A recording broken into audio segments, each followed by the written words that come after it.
They'll start on the ground here with Nwangu. That's to about the 28. Second down coming up. Here's 2nd and 7 now from the 28. Watson now to throw. That's caught by the big tight end, T.J. Hockenson. That one a first down pickup of 8.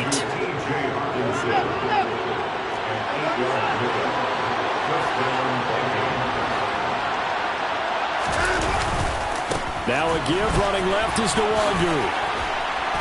And he'll be taken down at the 46-yard line.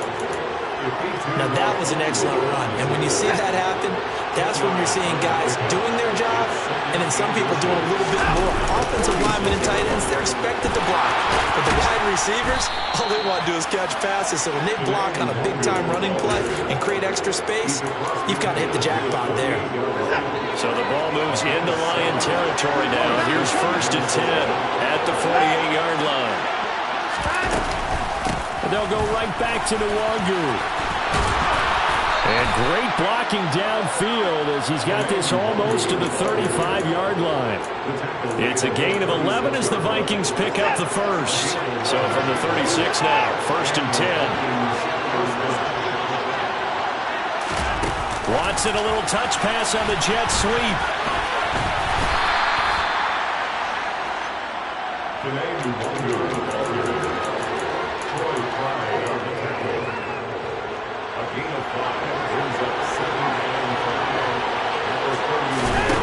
From the 31, Watson, quick hitter here, it's complete. Well, he's got some breathing room. And he's taken down, but not before reaching the 10-yard line. A gain there of 21 yards.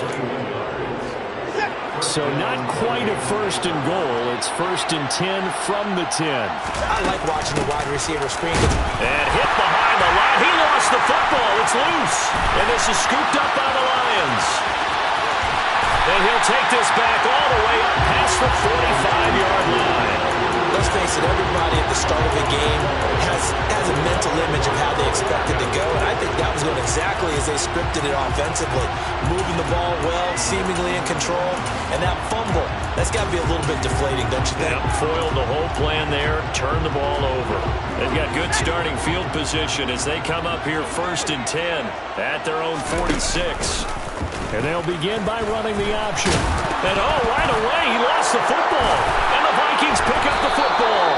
And they take possession 2 yards away from midfield at the 48-yard line.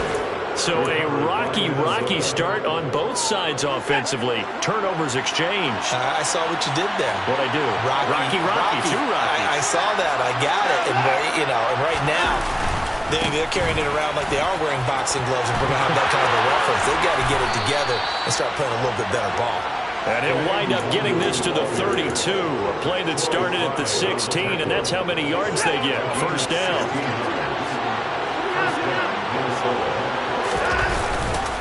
Back to Nwangu again on 1st down. And he'll go down at the 26, following a gain of 6. A quick burst there, and he nicely bit off a pretty decent gain. The last run got 6, now 2nd and 4. Now a give running right, Nwangu. And he gets it all the way down inside the 10 and mark him at the 5.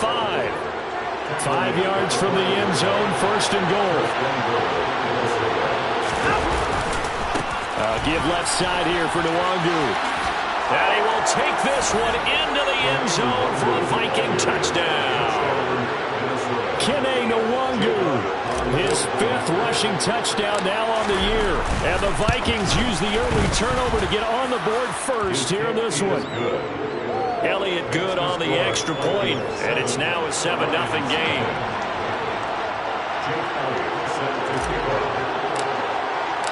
Now after the touchdown, here's Elliott on to kick it away. Out of the end zone comes Johnson. And he returns this to the 22.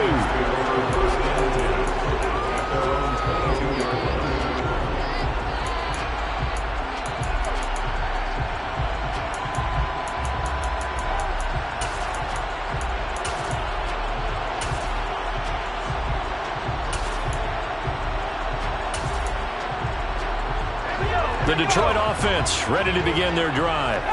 3-5 is where they sit on the year. A very uneven start is certainly not an ideal position to be in at the halfway point of the season. CB, do you see an avenue where they can still be a playoff team, or is that ship sailed? Well, since you took me to the nautical side, I'm going to try and keep up here because, to me, this ship is about ready to pull out of port. These next couple of games are absolute must-wins for them. Now, if they can win a couple, get to 5-5, maybe they start believing in themselves. But a loss here, that would move them to 3-6. And if that's the case, well, that boat is going to head out to the harbor with them still on the dock. Ball up to the 35 now as they come up on 1st and 10.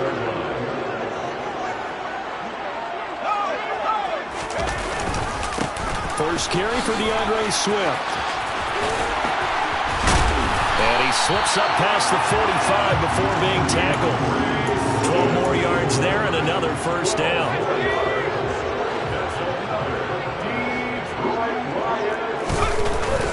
They'll stay on the ground with Swift. And a good push there defensively as they stop him at the 48. Gain of just 1. The Lions at 3-5, 2 games under 500. Yeah, they've lost 3 straight here, and it kind of goes without saying, I guess, but they could certainly use a win. Yeah, no doubt about that. There's a difference between a losing stretch and a losing streak, and right now, they're not playing their best football, but if they were to fall here, and now you're looking at going 4 games without a win, things can start coming.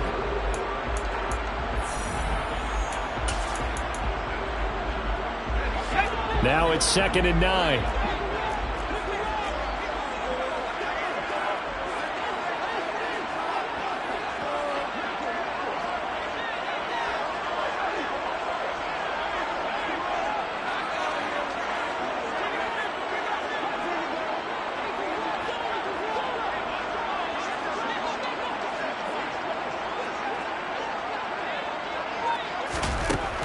Back to throw.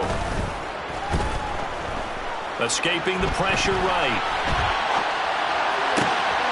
That throw taken in by Jamison Williams.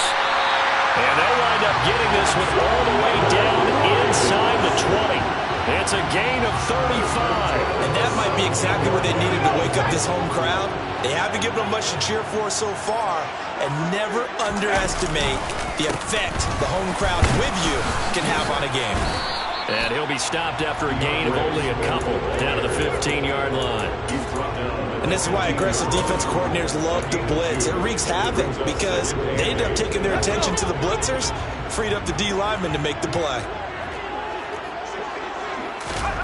Here's 2nd and 8. To the right side and complete to Hurst.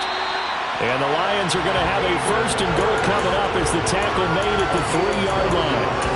And this has been a nice answer to the touchdown drive against them a few minutes ago because they've come out and reestablished the tempo. A nice throw there, and they're putting together a very strong drive as a response. Swift will get down close to the goal line, but not in, as he'll be marked down at the 1. 2nd and 1. This is caught. Touchdown! DeAndre Swift with touchdown number 8 on the year. And the Lions are within an extra point of tying up this ball game. Point after, right down the middle. And we are tied at 7.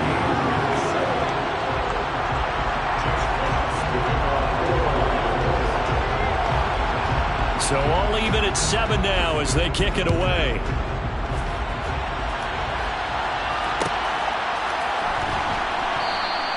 And not willing to risk another fumble. He'll sit on this one. It's a touchback. Here are the Vikings now to start their next drive. In the midst of, let's just say, a not-so-rosy losing streak. They've got the open week, though, coming up next weekend, so you have to figure this to be a game that they dearly love to have. Oh, indeed. They have to have this one because that's something positive to take with you when you go away for a few days, and it actually releases your mind. If they lose this one, that mind stays cluttered the entire time they're away, and they've got to scramble to get back in sync when they start playing again. He's going to go for a big play downfield. Oh, that's into double coverage and intercepted. Picked up by Afitu Melifonwu. And the Lions are going to have the short field here as they take over right at the 50. They're trying to resurrect his confidence. Last week was a disaster. 5 interceptions in that loss, and another pick there. I played with a quarterback like this before, and he had a tough game, and the head coach said, I'll take him, I'll fix him. The very next game, he started out the exact same way. The head coach turned to the offense coordinator and said, he's yours for my touchdown, Detroit! So the turnover sets it up, and then a touchdown run here on the ensuing play. And Brandon, a lot of times you see teams take shots in the passing game on a quick change like this. They go right back and throw it over the end zone. Here they just call a running play looking to get a few yards. But he's able to work his way downfield and take it into the end zone. The end result, the exact same thing as going for it in the passing game. Kene Nwangu now out of his end zone. And in hindsight, probably should have taken a knee as he only gets this out to the 16-yard line. Here are the Vikings now to start their next drive. But partner, fast forward with me for a second. Remember, next week they have the open week, so they're going to get some extended rest. Does that change how they manage the rest of this one? I think it does a little bit, but not by too much, because you're right. You get the extra rest, you get a chance to heal up and kind of do a little bit of a reset for this team. But it's also 7 extra days to think back to the last time you were on the field. So now, a little more importance on what they're getting done. Into a double team, and it's intercepted. And the Lions are going to take possession of the football. And they'll take possession already in the red zone and in a great spot to add points to the scoreboard. And Brandon, how many times have we seen a defense with a lot of field behind them get even more aggressive, right? They feel like they've got them not pinned down, but in a favorable spot for them, and they took advantage of it there, got a nice interception, and set up their offense in great shape. On play action, they'll throw.